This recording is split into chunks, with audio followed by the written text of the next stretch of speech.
Well, I thought I'd give you a tour of Willow's office. She's known as being the CEO of Twisted Willow Studio, my wife's business, and this is her throne. She sits in a room right here in my wife's room, and my wife has a bead store, and been open for about 20 years. We used to be in an actual store on the bypass, but Willow's been the CEO of this Twisted Willow Studio LLC for about that length of time, maybe a little bit less. But now she's trying to take over my business, and mine's actually a hobby still. I have not official business yet, but eventually she's going to be. But she's going to be the CEO of Radio Hound Restorations. Willow, do you have anything you'd like to say?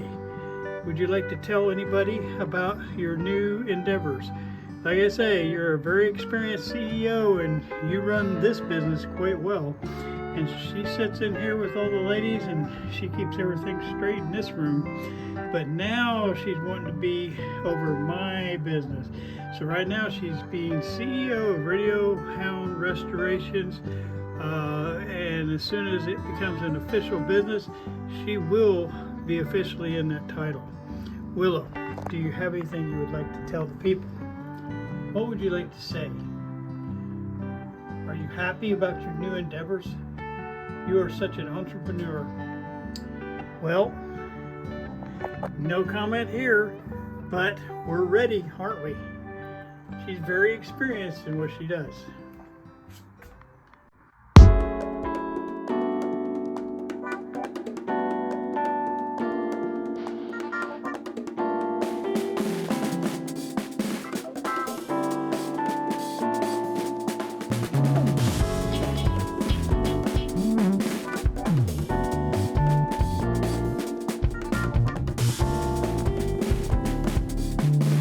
This is John from Indiana. I just wanted to give you an update. We have a video that I'm going to bring to you today that's going to teach you a little bit about some of the equipment that you might need and some things you might not need. But the update is that I've been out on the internet and I finally found our Zenith radio for us to put into this series.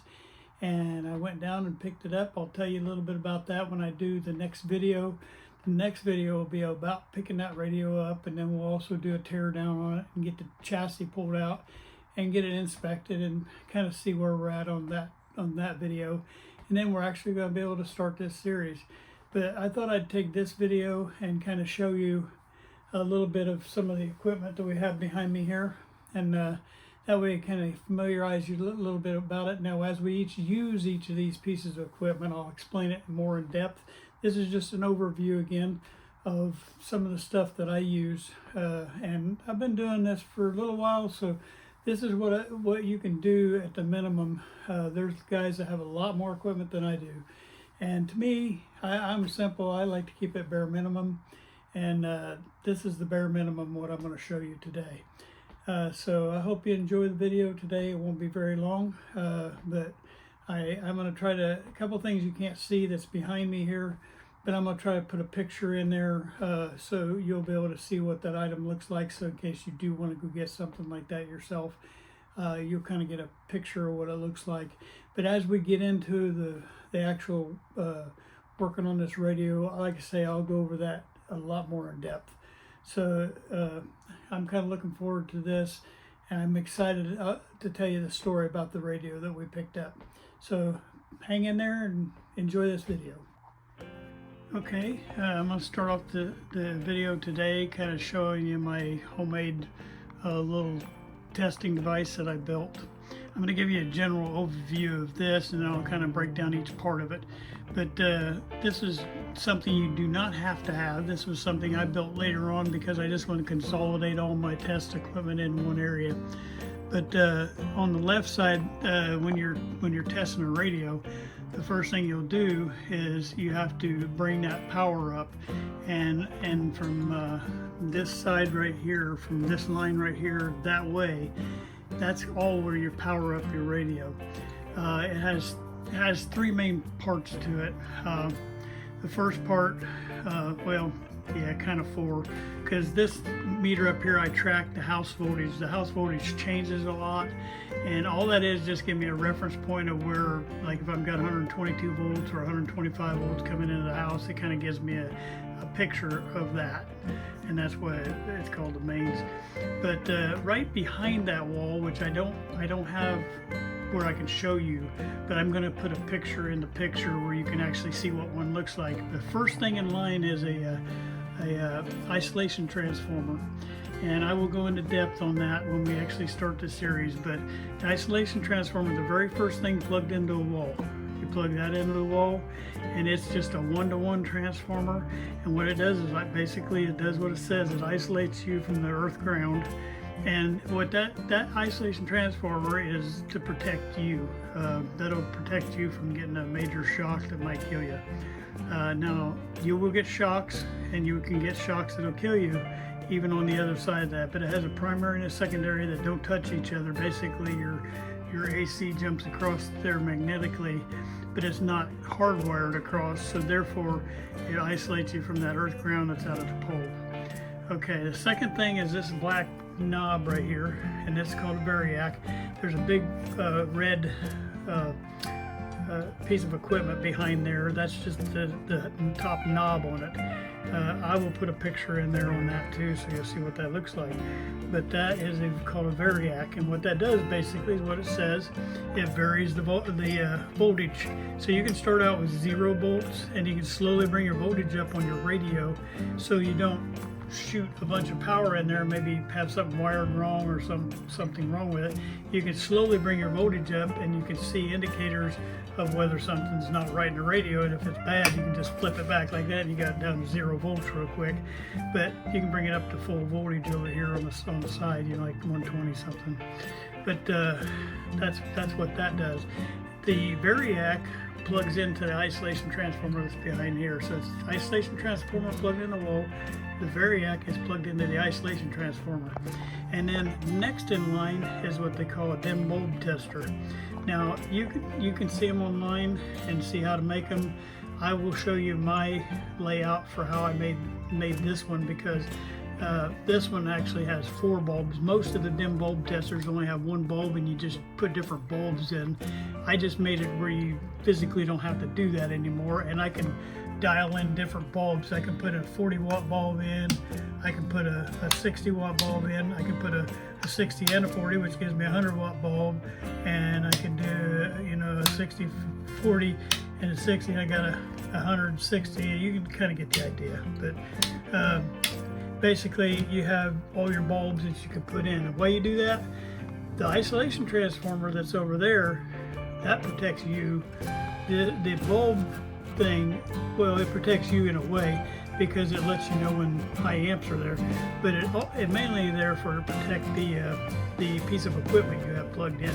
What this does is, if you have something that's going to be pulling a lot of amps and having a dead short or something like that, like whatever, like if I put in a 40-watt bulb down here, then this bulb right here is just going to glow, because it's going to absorb all that energy into the bulb and not into your piece of equipment. So that's what these are for, to absorb that, and it kind of gives you an indicator that if that bulb glows real bright, that you got something wrong. And that's the next thing in line, is the dim bulb tester. And then the next thing in line is your actually plug, where you plug your piece of equipment that you got under test in, and I can plug into either one of these, and it ties in with this system. But the other thing I have here is a meter that tells me my voltage, and it also tells me my amps, because you know, after a while you get to know what voltage and amps. So it'll tell me on my variac what voltage I got dialed in. Say I got 50 volts, you know, I've dialed up to 50 volts right there. Then up here it's going to say 50 volts, but it also tell me how many amps I'm pulling with that. And after you get to know your radios a little bit, you kind of know that's right or wrong. But the other thing you're going to know is this is going to glow real bright if that amps is too high. Now, what's too high on amps, we'll go over that a little bit in depth when we actually get to the radio. But most of these radios, you're going to pull less than 1 amp It's usually going to be like on a regular standard tabletop tube radio, 40, 50, well, I should say milliamp. Like it'd be a decimal and then a 40 for the milliamps, and that's like what they call 400 milliamps. But a full amp, if you get into a full amp, you're in one of the either the big girls, like one has 16 tubes or something like that. But most of these old radios, they're going to be pulling on the right side of the decimal, not on the left side. So that's a good indicator right there. Okay, but anyway, when you feel comfortable, and what I do is I dial in the first bulb, and then the more bulbs you add in, the more you're allowing the full voltage to come over to the radio. So the higher the bulb count, like if you get up to 200 watts on your bulbs, then you're probably not having much protection now, because but if you can get up that high, if I don't get a bright bulb here, then I'll put the next bulb in, and then if that one don't turn bright, I'll keep rolling up the dial on the variac, and I'll show you, like say, in depth on this, but I'll work all 4 bulbs in. If I have no bright lights, they might go real tiny dim, but bright is what you're worried about. But if they're not bright, then I'll just override, and that's what this button is. I'll override, and that'll override this whole thing. It'll be just a direct connect electrically from that variac over to this plug. Now we bypass that, and that's what that override, it bypasses all the bulbs. Okay, and then this is your watt meter down here. Good rule of thumb, and it's not always the rule of thumb, but 99% of the time, is the watts should be pretty close to what your amps is, probably a little bit more. Like if that's pulling 0.42, then it's going to be probably about 0.50 or something like that. So, but the watts will kind of stay right there close to that. That's that in a nutshell of those parts. Now, okay, I've talked about 3 pieces of equipment. An isolation transformer is a must-have. That's for your protection. Okay, a variac is a much needed.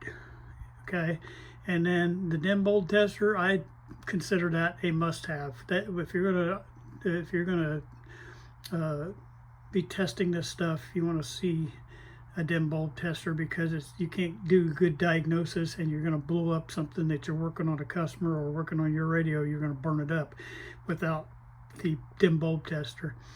And then the meters are just nice to know, but there's other ways to hooking up your meters to that. I mean, you don't have to use these meters, but it just made it simple for me to put it all in one box right here. In the middle, all this is I used to have that meter here, but I made a spot to the left because I needed my hand to do that while I've got my chassis sits right here in the middle. So I had to have that out of the way, so I moved that meter over there. So I just use this for my little meters. These little meters are inline testing meters. This one tests all the small components. This tests the big capacitors like electrolytics, and then this, if you're doing any solid state work, you can test stuff with that. Okay, on this side, I had this hooked up, but I disconnected it. But I had an AM, like a transmitter where you could transmit inside the house. It makes like a little AM radio station where you could transmit your own channel out there, but it only goes like 15 feet. But it wasn't working right, so I disconnected that. Then I have my FM and AM antennas right here. All right, then I have on this side, this is when I'm actually get past the power part. I have all my power working right. Then I can come over here and hook up my radio, hook up my speaker. Well, if I don't have a speaker, say you got a speaker that's still stuck in the cabinet and you can't get it out, and whatever reason you don't have a speaker, you can use these 2 speakers. One's an 8 ohm and one's a 4 ohm.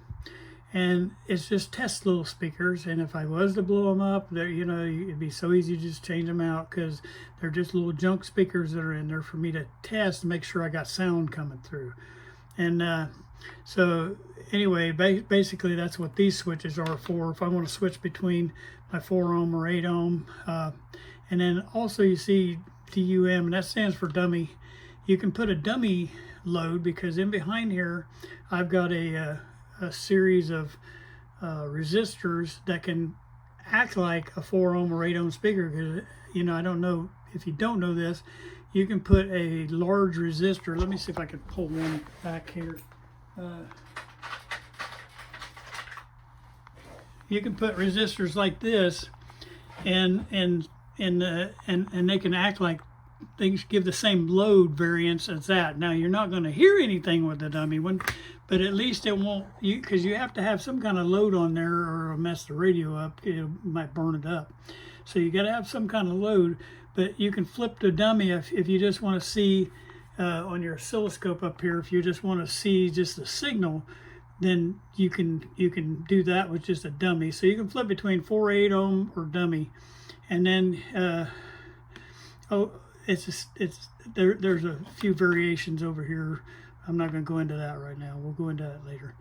And then the last thing I have behind here, which I'll have to put another picture in for that, is a signal tracer.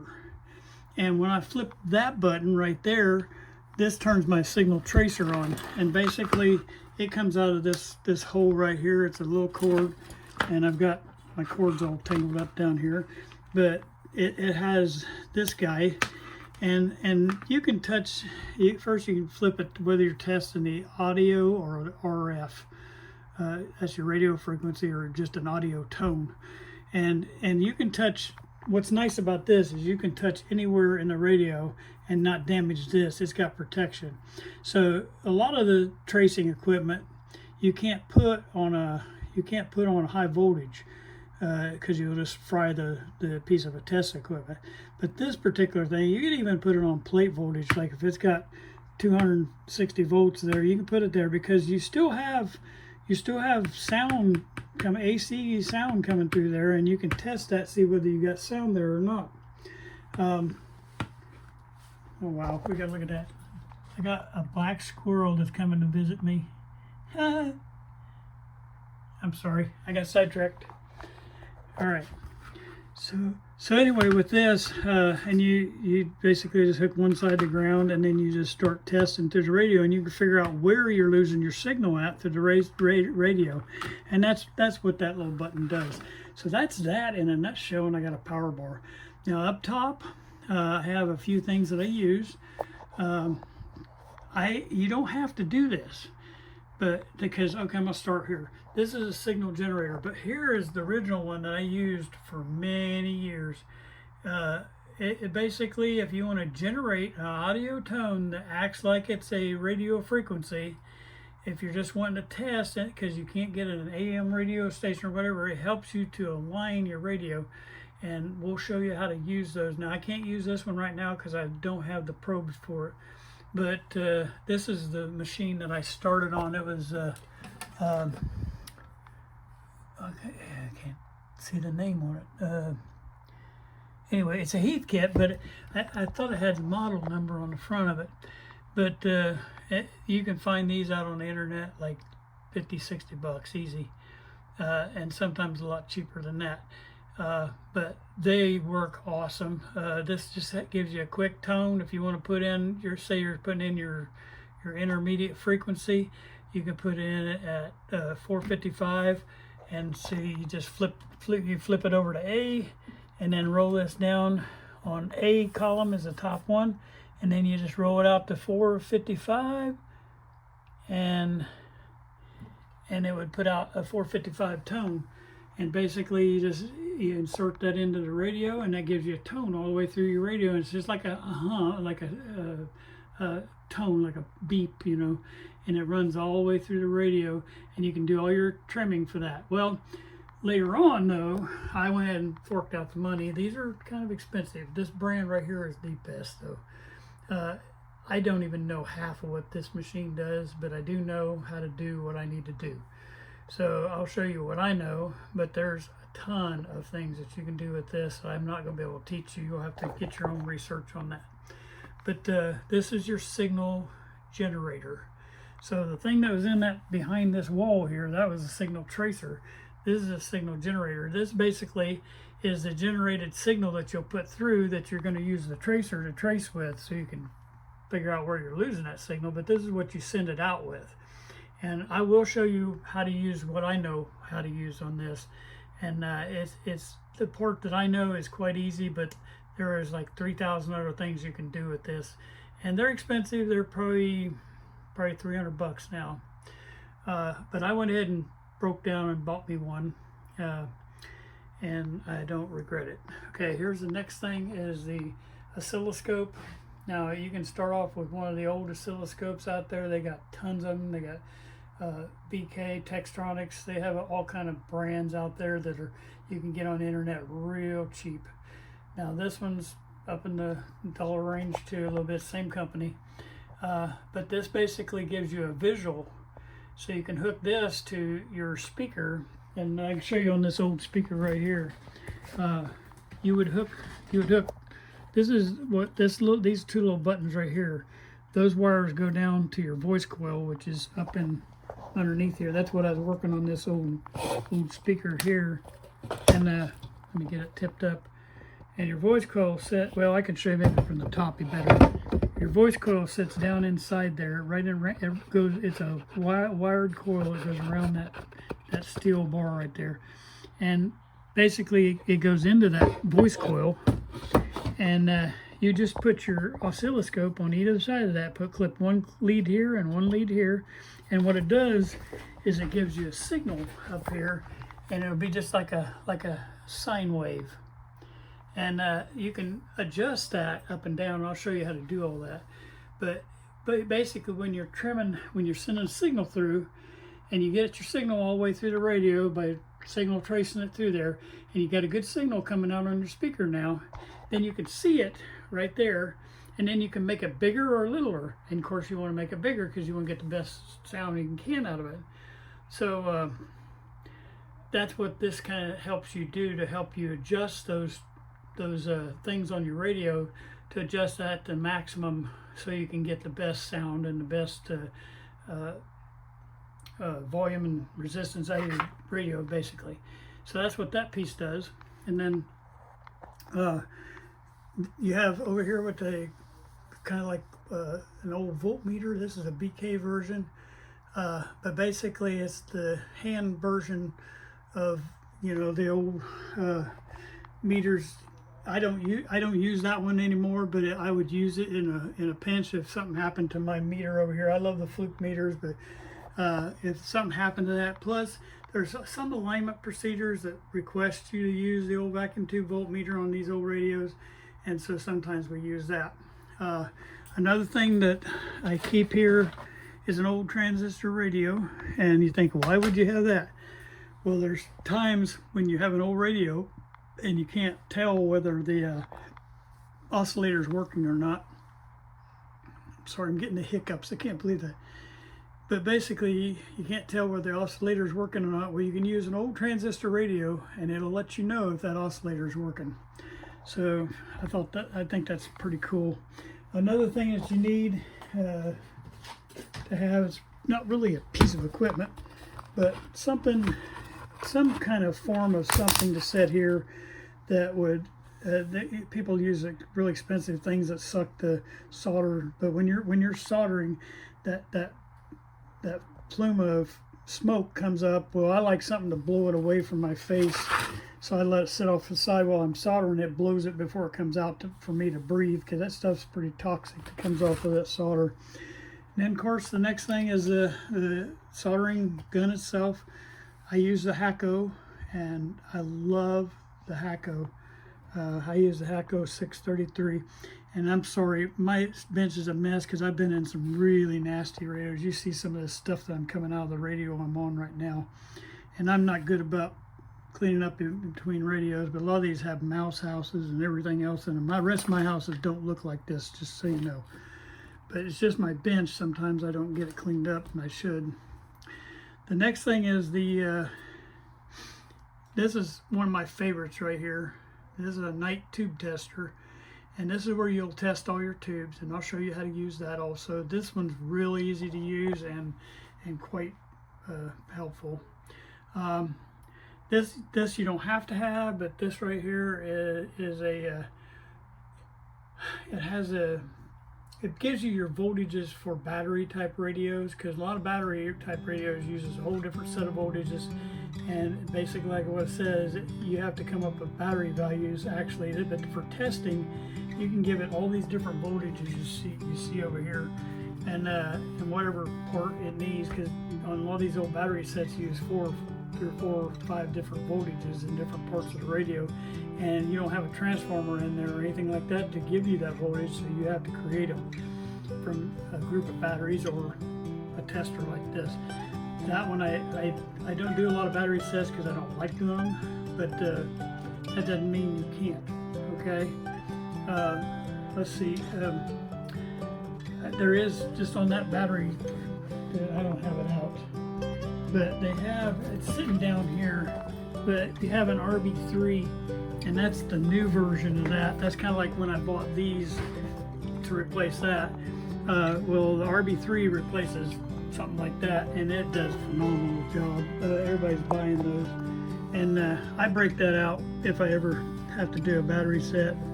Really, there isn't much left. I mean, well, you know, I have my resistors and all my bank of stuff like that over here, and we'll go into some of that on future videos. But today, that's your basics of what you need to make this going. Now, you look up here and you think, well, you got a TV. Not because I watch TV. Those TVs, I don't use that one very often because it's just for your eyesight. If you can cast, I got this little iPad over here, you can cast your schematic up there and see it a little bit better, and that's what that's for. But then I went and broke down and I bought this set of the writer's set of manuals that I use. Like the radio I'm on right now, you can see I've got one open for it, and those are so clear and they work quite well with me. So I use that more than I do the TV, but that's what the TV was for, is for me to cast. And I had a bigger one, but I didn't have enough room in this corner. But that way you can cast your schematic up there on the top. So I'm going to leave it at that. We're going to call this a video. You're going to learn more about these as we do our radio, and I will go into depth on how each one will work when we actually use it.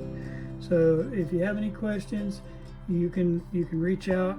I hope you will like and subscribe, and I think we're going to have fun. Like I say, my next video will be showing you my pickup of the radio that we found for this series, and I'm going to tell you a little bit about his story.